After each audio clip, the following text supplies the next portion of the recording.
bila kita sampai, anak-anak mereka akan tidur di luar tau. Ada yang belajar di tangga. Itu selalu je kita dengar macam cerita-cerita dongeng lah, macam tu. This one is a urban myth lah. But bila kita sendiri nampak, wah sedih lah, sedih.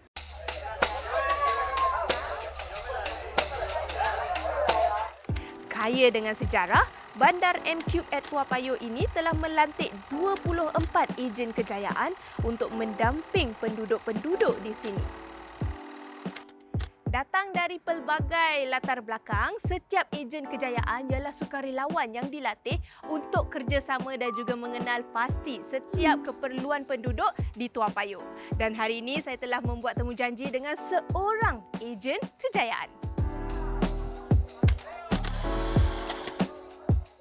Razali, sebagai seorang ejen kejayaan di kawasan Toa Payoh ni, apakah sebenarnya tujuan dan juga tanggungjawab anda?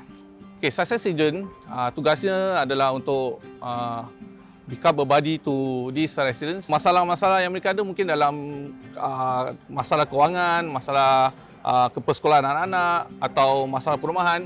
So success agent ni akan datang mendampingi diorang, mendapat tahu apa masalah mereka yang ada. Kemudian refer cases ni ke the right agencies lah for them. So it becomes a one-stop shop and a customized support for them. Yeah. Jadi bagaimana anda mula-mula berniat untuk menjadi seorang sukarelawan di kawasan kejiranan? Kalau kita tengok Toa Payoh ni orang Melayu tak banyak lah. Saya satu hari tu ada nampak satu makcik di bawah blok.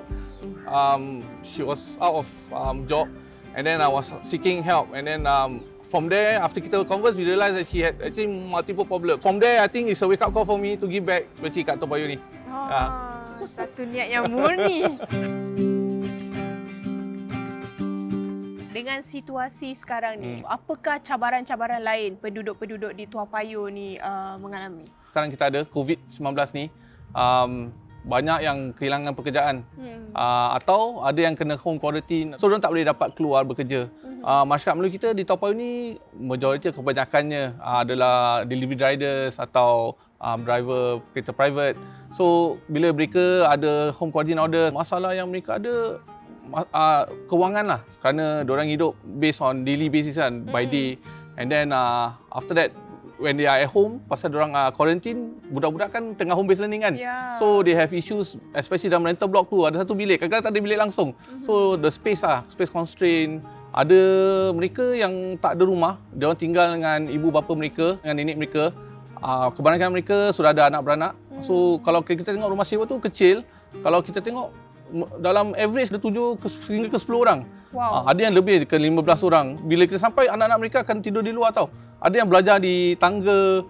Itu selalu je kita dengar macam cerita-cerita dongeng lah, macam tu. This one is a urban myth lah. But bila kita sendiri nampak, wah sedih lah, sedih. So itu adalah cabaran masyarakat Toa Payoh di sini. Diorang malu nak ke hadapan. Itu pun yang kita dapat tahu daripada jiran-jiran. So jiran-jiran ni memain peranan paling penting. Bila kita dapat tahu jiran kita ada masalah, kita patut tampil ke hadapan, dapatkan pertolongan. Pasal pertolongan tu ada, cuma kita kena take the first step. Apa kemahiran penting yang ejen-ejen kejayaan ingin terapkan kepada penduduk-penduduk di sini? M-Cube di Toa Payoh ni kita ada macam-macam inisiatif dan workshop. So selalunya kita usahakan ni, we put in a lot of effort lah to prepare plan for this. Saya rasa yang paling penting adalah macam mana kita menguruskan kewangan kita sendiri atau keluarga kita. And then maybe the next one is basically the willingness to learn lah. Pasal kita ada banyak kursus-kursus daripada Mendaki Sense, WSG untuk mereka memperbaharui knowledge diorang seperti for those who are home-based businesses, for instance, macam mana nak marketkan produk mereka, macam mana nak ambil gambar produk mereka untuk lebih menarik. Kita harapkan penduduk kita ni ada dua sifat-sifat tu lah untuk mau belajar, then bagaimana nak manage their finance as well. Pasal kursus ni dengan indirectly will help them not only for themselves, tapi kita networking lah, kita dapat kenal jiran kita dapat kawan baru. So if let's say we're doing home business, right, home business at HBB, we get new client. So it's important not to attend the classes to just uplift or upskill yourself, but basically for networking to know someone else lah. Tingkatkan kemahiran, kembangkan sayap orang kata itu. Betul. Secara peribadi, apakah prinsip anda sebagai seorang ejen kejayaan? Prinsip dia senang aja. Pertama, niat lah. Apa yang kita buat tu memang kita mesti niat tu betul lah. Nombor dua, kita kena be more accommodative, sabarlah. The challenges are not easy. So you need to be able to keep an open mind. Kadang-kadang pasal masalah tu diorang akan respond differently or sometimes feel very agitated pasal mungkin diorang rasa kita tak faham masalah diorang. Our idea is to befriend them, help them up, understand dia punya different needs. It takes a lot of effort and time lah. Kita mahu lagi lebih ramai masyarakat Melayu di Toa Payoh untuk tampil ke hadapan untuk jadi ejen kejayaan di M-Cube di Toa Payoh. Harapan saya untuk masyarakat atau penduduk Toa Payoh di sini, kita tak mau malu-malulah untuk tampil datang ke hadapan untuk mendapatkan pertolongan atau nasihat. Kita ada kumpulan atau team yang really going to help you.